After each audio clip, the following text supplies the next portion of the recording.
നമസ്കാരം. നമ്മൾ ഇന്ന് ഉണ്ടാക്കാൻ പോകുന്ന ഒരു കിടിലൻ നാരങ്ങ കറിയാണ്. ഇതിലേക്ക് ആവശ്യമായിട്ടുള്ളത് നമ്മൾ ചട്ടി ചൂടായി കഴിഞ്ഞാൽ നമ്മൾ കുറച്ച് വെളിച്ചെണ്ണ ഒഴിക്കണം.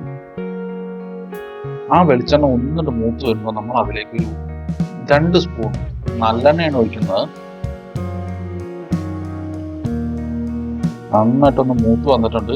അതിലേക്ക് നമ്മൾ 1 സ്പൂൺ മഞ്ഞൾപ്പൊടി ഇടാൻ പോവാണ്. ആ മഞ്ഞൾപ്പൊടി ഒന്ന് കിടന്നിട്ട് നന്നായിട്ട് തിളക്കട്ടെ. നന്നായിട്ടൊന്ന് തിള വന്നിട്ടുണ്ട്. നല്ല തിളച്ചിങ്ങനെ പതഞ്ഞു വന്നാൻ തുടങ്ങി. ഈ സമയത്ത് നമ്മൾ മുളക് പൊടി ചേർക്കണം. നല്ല പിരിയമുളകിന്റെ പൊടിയാണ്. അത് നിങ്ങളുടെ എരിവിനനുസരിച്ച് ഞാനിവിടെ ഒരു 1.25 സ്പൂണ് മുളക് പൊടി ചേർത്തിട്ടുണ്ട്. നമ്മൾ കാശ്മീരി ചില്ലി കൂടി ചേർക്കണം. ഇതിലേക്കൊരു 3 സ്പൂൺ കാശ്മീരി ചില്ലി കൂടി നമ്മൾ ചേർത്തിട്ടുണ്ട്.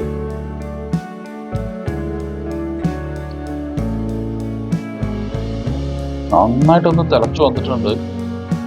ആ എണ്ണയിലൊക്കെ നല്ല പറഞ്ഞു വരികയാണ്.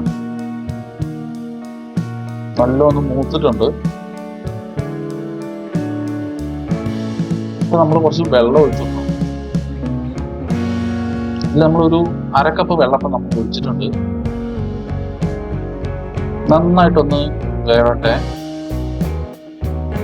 നമ്മൾ ആ സ്റ്റവ് ഓഫ് ചെയ്തു. ഇനി അതിലേക്ക് നമ്മൾ കായത്തിന്റെ പൊടിയാണ് ഇടുന്നത്. അതിലേക്കൊരു 1 സ്പൂൺ കായത്തിന്റെ പൊടി നമ്മൾ ഇട്ട് കൊടുക്കണം. അത് കഴിഞ്ഞിട്ട് നമ്മൾ ചേർക്കുന്നത് ഉലുവയുടെ പൊടിയാണ്. ഉലുവ നന്നായിട്ട് വറുത്ത് പൊടിച്ചെടുത്തതാണ്. അത് നമ്മൾ 1 സ്പൂൺ നമ്മൾ ഇതിലേക്ക് ചേർത്തിട്ടുണ്ട്. നമ്മൾ നല്ല നാരങ്ങ എടുത്തിട്ട് നമ്മൾ അത് 15 ദിവസം നമ്മൾ ഉപ്പും വിനാഗിരിയും ചേർത്തിട്ട് നമ്മൾ സോക്ക് ചെയ്ത് വെച്ചിരിക്കുകയാണ്. ഇനിയിപ്പോൾ അല്ല നിങ്ങൾക്ക് അങ്ങനെ പെട്ടെന്ന് തയ്യാറാക്കണം എന്നുണ്ടെങ്കിൽ നാരങ്ങ നല്ലെണ്ണയിൽ ഒന്ന് വാട്ടിയതിന് ശേഷം മുറിച്ചിട്ടാലും മതി. ഇത് കുറേ കൂടി നല്ല ടേസ്റ്റ് ഉണ്ടാവും. 15 ദിവസം നല്ല പുളിയിലൊക്കെ ഉപ്പിലൊക്കെ കിടന്ന് ഉപ്പൊക്കെ പിടിച്ചിട്ടുണ്ട്. അത്യാവശ്യം നല്ല അലിഞ്ഞിട്ടുള്ളത്. അതിന് നമ്മൾ നന്നായിട്ടൊന്ന് ഇളകി ചേർന്നുള്ള മുളക് പൊടിയും ഈ മഞ്ഞൾപ്പൊടിയും ഒക്കെ കൂടി ചേർന്നിട്ടുള്ള മിശ്രിതത്തിലേക്ക് നമ്മൾ ഇട്ട് കൊടുക്കണം. നന്നായിട്ടൊന്ന് ഇളക്കി കൊടുത്തു. നമ്മളിപ്പോൾ സ്റ്റവ് ഓഫ് ചെയ്തിരിക്കുകയാണ്. നമ്മൾ ഇനി ഒന്ന് സ്റ്റവ് കത്തിച്ചിട്ട് നമ്മൾ അതിന്റെ മേലെ വെച്ച് ഒന്ന് ചെറുതായിട്ടൊന്ന് ചൂടാക്കാൻ പോവുകയാണ്.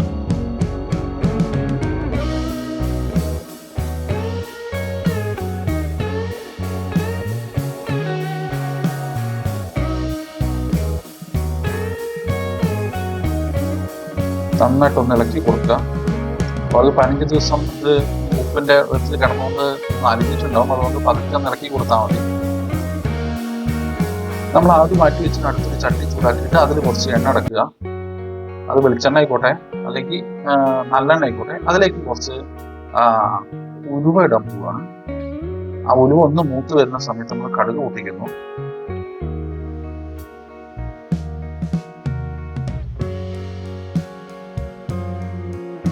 അത് മൂത്ത് വന്നിട്ടുണ്ട്. അതിലേക്ക് നമ്മൾ കറിവേപ്പിലയും കൂടി ഇടുകയാണ്.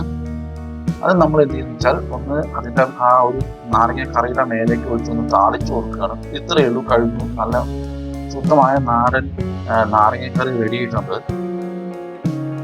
ഇത് വളരെ കാലം കേടുകൂടാതെ കിടക്കും. കാരണം എന്താ വെച്ചാൽ നമ്മൾ നല്ലെണ്ണയും ആ വെളിച്ചെണ്ണയും ഒക്കെ കൂടി ചേർന്നുകൊണ്ട്